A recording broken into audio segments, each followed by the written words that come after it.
Hey, it's Kyle here, and today I'll be talking about Part 7 of Ahsoka, Dreams of Madness.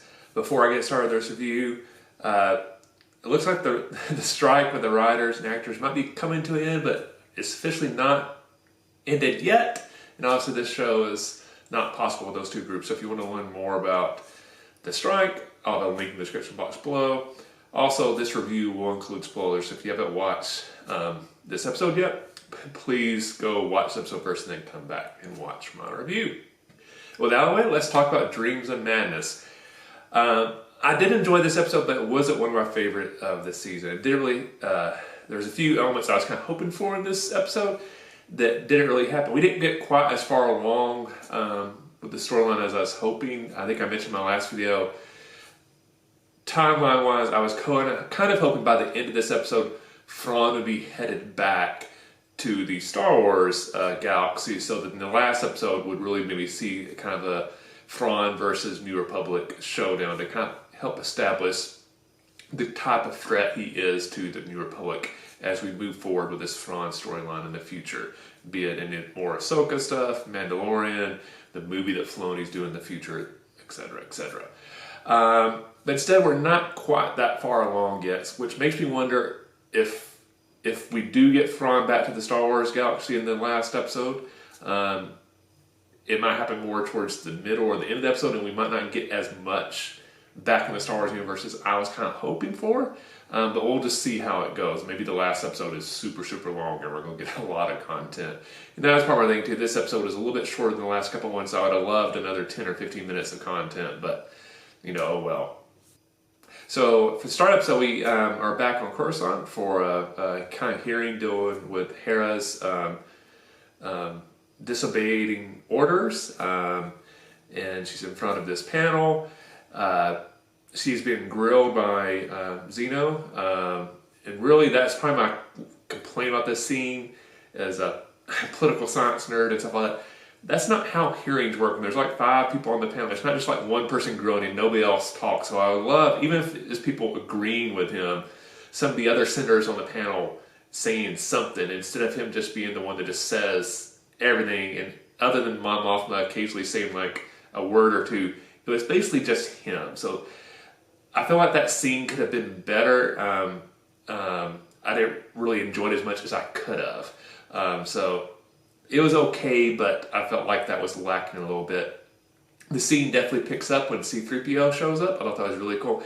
And I think this is a great way to bring Leia into the storyline and allow her to kind of be present in the storyline without them having to do, a CGI version of Leia, which honestly I don't really want to see again. I've always been kind of not really the biggest fan of performers who have passed away and then kind of bringing them back via CGI. I'm just not really into that. So I think this is a really clever way to basically have C-3PO basically be Leia's spokesperson in front of the panel and basically allow her to assert her power and influence and basically get Hera off and put Zeno back in his place. And I love that when the panel adjourns, that Mon Mothma sees through it. She knows what Leia's up to and basically warns, Hera, like, hey, this is not going to work a lot in the future, play it safe. But, Mon Mothma is also taking this more seriously and asking her, like, how much do we need to be worried about Thrawn? With that, we're kind of back in the other galaxy. I'll say the arrival of the Purgle didn't quite go as I was expecting with regard to the showdown with Morgan and the Imperial forces. I was expecting more ship to whale battle. I didn't really even consider the possibility of Leia in a minefield. It seems like all the whales got away okay. They were just kind of taking so much damage they decided to go back into hyperspace. So again, I was kind of expecting a huge space battle to start the episode. And there was some cool space battle stuff, but it wasn't quite on the scale that I was expecting. I did really enjoy them going into the planet debris field that's made up of whale bones. That was kind of a very cool and very much a Star Wars space battle classic move, and it definitely was kind of a new way to do it. So I enjoyed that part of it.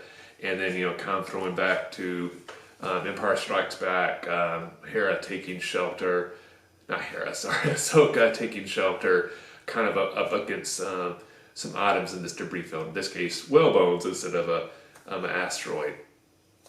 And the moment that Ahsoka makes a connection with Sabine, I found very cool, and definitely showing how their connection's growing stronger. And you're very much getting more back into the Master Padawan relationship that they had, that seems to be on a more of a healthy point at this point than the struggle they were having at the beginning of this series. Kind of jump back to everything that's going on with the bad guys. You know, they're tracking down Ezra and Sabine. I found the interaction between Shin and Baylan very interesting. That basically Baylan says, you know, like, it seems like your path is to the Empire. Go win your position in this new Empire. My journey's somewhere else. So I'm still very curious about what's up with Baylan. And I wondered if we'll find out or not, because if he has another showdown with Ahsoka or somebody else and maybe is killed in the duel, we might not really fully ever understand what he was trying to accomplish. I hope that's not the case. I hope we do get some resolution to that storyline. But I'm very curious to see where that goes in the next episode. I wasn't really expecting that to happen, that Baylan and Shin would kind of separate willingly. But I didn't like it. I thought it was kind of an interesting story choice, and that was probably one of my favorite parts of this episode.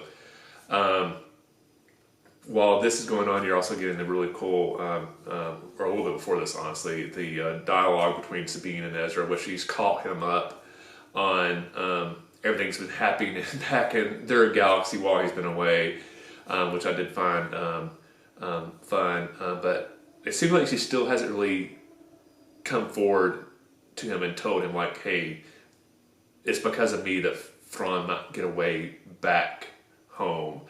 So I'm interested to see what his reaction will be when that happens. But then we get the really cool fight scene on the planet, and I really did enjoy this part a lot. I love that Ezra refused to take the lightsaber back and basically said, no, I gave that to you. That's your lightsaber now.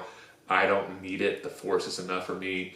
And that's yours now. It's no longer mine. And so I think that's maybe going to even help Sabine on her journey to be a Jedi even more, that Ezra is kind of reckoning, no, that's your lightsaber. It's not mine anymore. So I thought that was a very nice touch.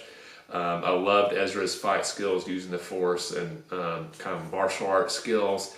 It still seems like Sabine defaults to the blasters and more of her Mandalorian training first, which makes sense. You know, she's been training to be a Mandalorian warrior her entire life, and only been trained to be a Jedi for a small part of it. So it makes sense when she's first faces danger, she kind of defaults to Mandalorian fighting skills first before she begins pulling out her Jedi training and uses the lightsaber. I think we did kind of, at least for some of the troopers, we did resolve the one theory that I didn't agree with, but a lot of people were pushing forward, that the troopers were actually zombies. I'm hoping that in this battle, when you saw the troopers starting to be killed in battle and you did see puffs of smoke coming out, that resolves. And I'm like, no, these troopers were just humans that had been serving Thrawn for a while, and they weren't zombies. So maybe that will resolve that theory. I'm guessing you can still say, like, well, maybe these were just real humans, but the other ones are zombies. But for me, I think that theory is put to bed, and if there's going to be zombies, it's going to be dead Night Sisters brought back. I did enjoy when Ahsoka showed up and, turned the tide of battle, and, Thrawn quickly calls the forces off, and then Ahsoka tries to get Shin to come over to her side, and it did seem like she thought about it a second before she went on her own. I'm now curious to see, is Shin going to go back to that fortress and go back to Thrawn and the Empire, or is she going to try to find Baylan and join him on his journey? So that'll be very interesting. And that's part of the storyline. I really don't know how it's going to go between Baylan and Shin. It's really keeping me guessing. I guess another small critique I had was I wasn't thrilled with how they depicted Thrawn's battle skills. That basically, because Baylan wasn't there, he's like, I'm calling him off. We're not going to be able to win this, which I did like that part. Thrawn's not going to throw away his forces in a losing battle. But the fact that, you didn't really see him strategize a lot, And then even Morgan's like, how are you calling this a victory? And he's like, oh, I bought ourselves time. But still, like, I would have liked a little bit more of maybe, Ahsoka, Sabine, and Ezra are able to escape, but they don't necessarily come across as like defeating Thrawn's forces. So I don't think at least this episode, they didn't really do the best job of really establishing like, oh, Thrawn is this serious threat. It's definitely a exception. He's a different type of Imperial, but I don't think this episode did the best job of establishing like he's this military genius that cannot be stopped. Where these three individuals stopped 2 companies of his troopers. So I would have liked to seen that play out a little bit differently. So overall, like I said, I still enjoyed this episode, but it wasn't one of my favorites of the season. But despite that, I'm still very excited to see where we go in the next episode, the finale of the season. Interested to see what happens. So let me know in the comment section below. What are your theories for part 8 of Ahsoka? What do you think we'll be at when this season wraps up? If you liked my review, please hit the like button. I definitely appreciate that. If you have yet, please subscribe to the channel. I really appreciate the support. Thanks for watching. I'll see you the next time, and may the Force be with you.